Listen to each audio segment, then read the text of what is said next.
You talk about your personal experiences. Have you talked with the other people who were invaded by the FBI? What kind of experiences they made? Yeah, some of them had some very similar experiences and some different ones. I'll say that in my place, just so your viewers know that, you know, they took everything in my home that had the word Palestine on it.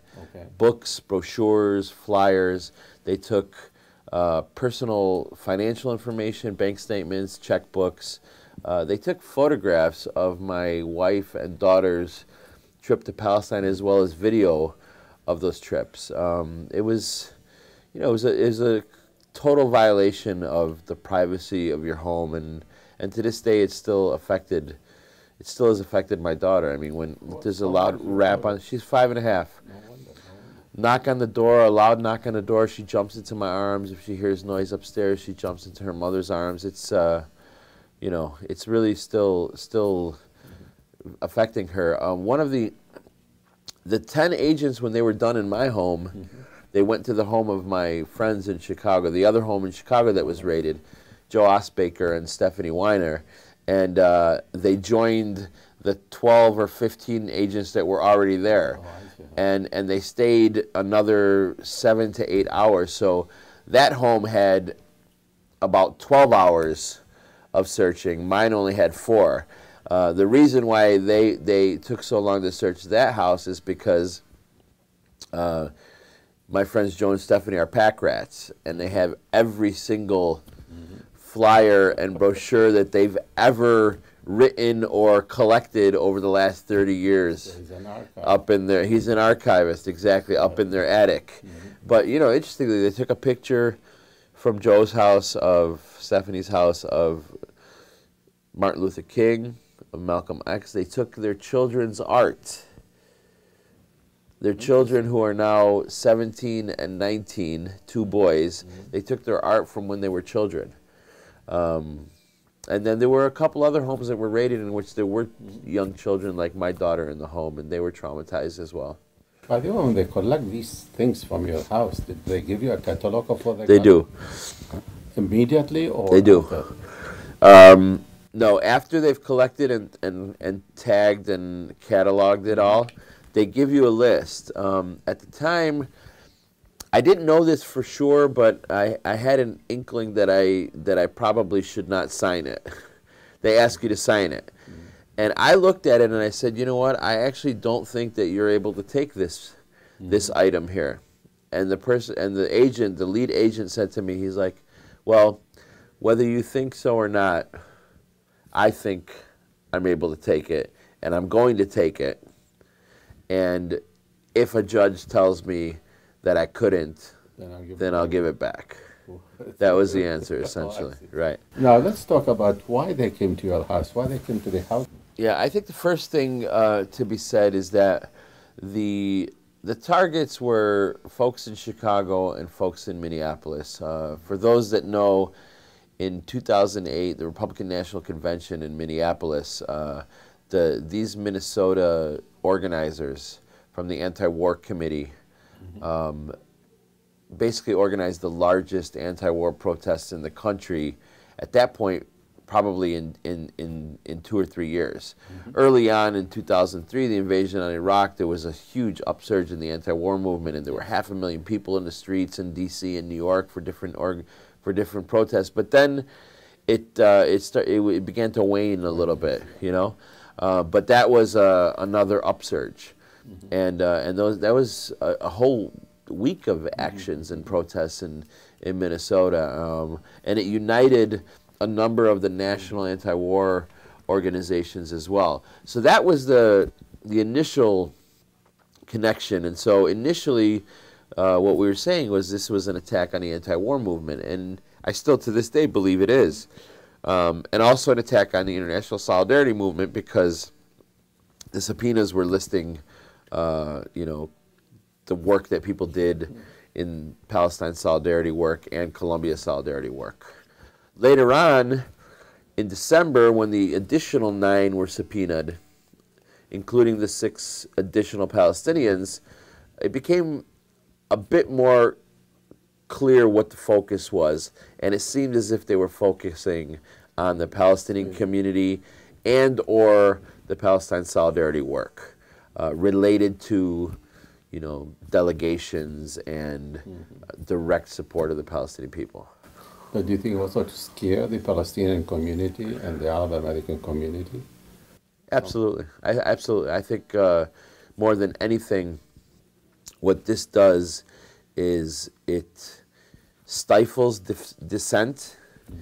It puts a chill on the community. It makes it much more difficult for us to be able to mobilize people. It makes it much more difficult for us to be able to get folks from the community to stand up and speak out and challenge the government the way, you know, the way we know how and the way we understand you have to do to make any change. But I thought the Obama administration are going to take a different course from the Bush administration. But what you are telling me, they are doing exactly what the Bush administration are doing. Yeah, it's you know, it's sad that it's coming from the Obama administration. I mean,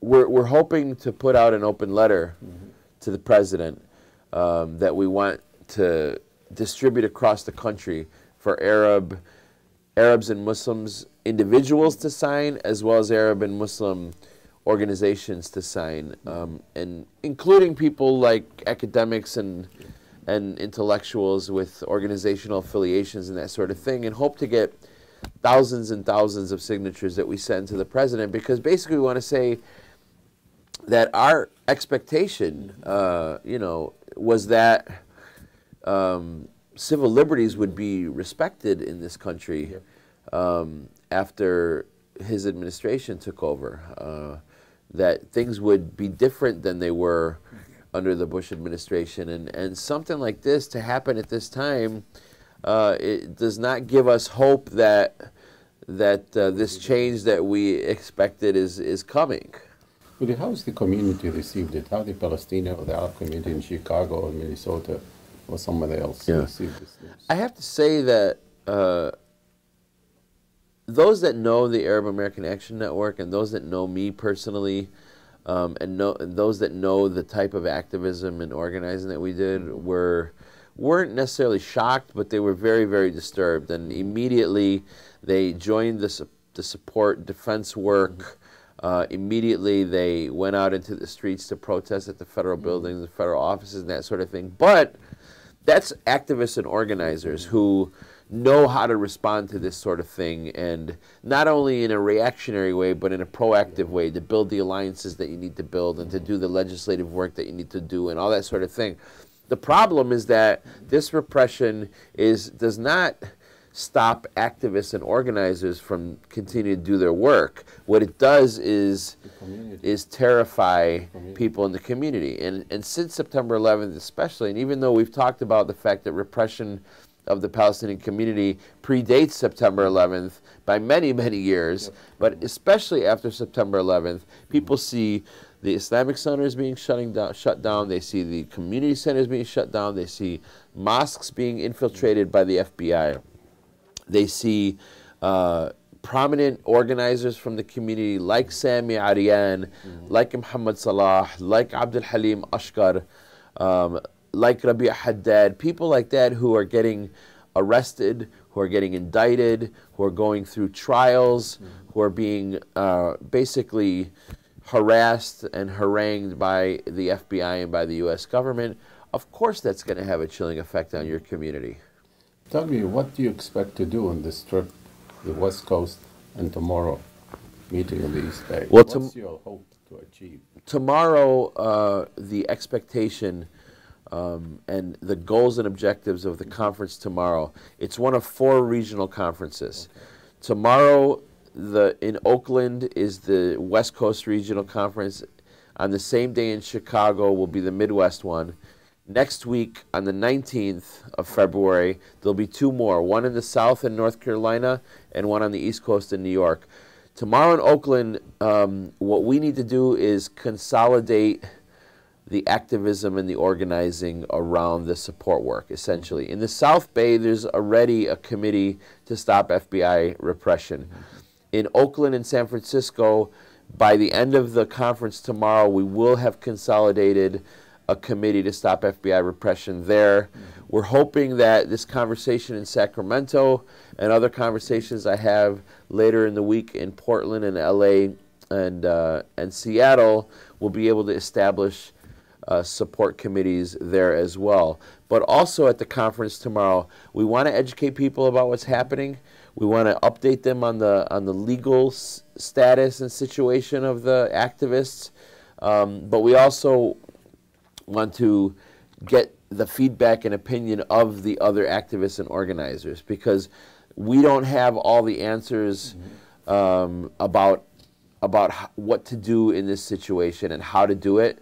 There are a lot of talented and skilled organizers in the Bay, and we're going to be in a room together, and we're going to break out in different sessions, fundraising and legislative work and media work and public education work, and people are going to come up with a plan of action so that we can go forward from there. And the other thing is, we really truly believe that indictments are imminent.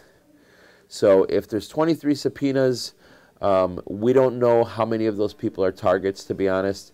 It could be 1, it could be 2, it could be 6. But if the attorneys believe that the indictments are imminent, and if indictments come down within a couple months in the spring, we're talking about bond that's going to be in the neighborhood of $500,000 to $750,000. Federal bond has to be paid in its entirety. That's a lot of money to raise. And then we're talking about long trial and legal fees that need to be paid. So far, the attorneys have been fantastic. They've done everything pro bono. They haven't taken a penny. But once indictments come down and people have to start preparing for trial, that's a different story altogether.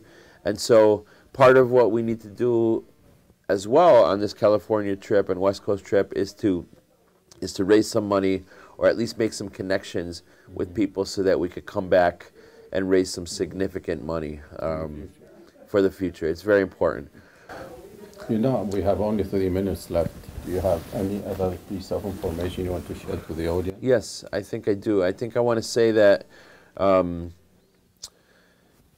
the 23 people who have been subpoenaed to appear in the grand jury, we have all refused to testify. Okay. And it's important for people to know that, because we have refused to testify as a principled collective gesture that says we will not inform on our movement, we will not inform on our friends and our colleagues and our families. 3 of the women in Minnesota, of those 23, have had their subpoenas reinstated, though, which means that the government might now grant them immunity. And if they grant them immunity, those 3 women have said already that they will continue to refuse to testify. And if they do that, then they could be put in federal prison for civil contempt. So this is high stakes right now. It's a high stakes issue. It's a high stakes case. And people have to know that we think we're being targeted because we're doing effective anti-war organizing, because the United States is losing the war in Iraq, is losing the war in Afghanistan, is not on the public relations level, is not able to consistently make the argument to the American people, definitely not to the rest of the people of the world, but even to the American people, that there's justification for this war. And on the Palestine level, on the Palestine level, repression happens to popular movements that are effective and that are making a dent and an impact, correct. From the days of the Black Panthers, to the Puerto Rican independence movement, to the American Indian movement, to the Chicano liberation movement, we've seen FBI and grand jury repression for decades. Now it's happening to us for the same reason that it was happening to the LA 8, because the LA 8 And the organizers in California and across the country at that time were doing effective educational work. We're building alliances in this country, and we're starting to make an impact.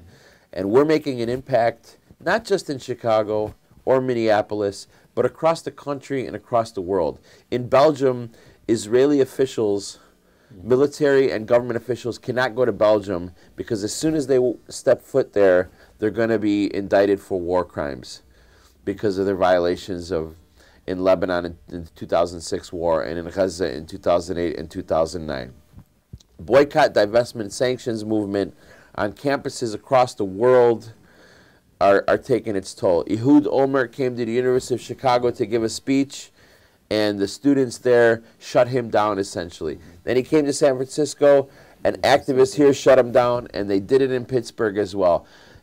Israel has become a pariah state. People are recognizing that it's an apartheid state. They're recognizing that it's a criminal state, and that has a lot to do with the organizing that people in Sacramento, in Oakland, in San Francisco, in Chicago, in New York, and other places around the country and around the world are doing. And that's why they're attacking us, and that's why we have to resist these attacks and not accept that it's gonna slow us down or hurt our movement. Well, Hatem, thank you very, very much for this wonderful and exciting, exhilarating discussion. I really hope we have more time to discuss with you, but hopefully we can catch you some other time in the future. And thank you for watching. We hope to see you in another program on Focus on the Middle East. In the meantime, keep hope alive. That's the way to survive, and that's the way to move forward. Thank you. Thank you.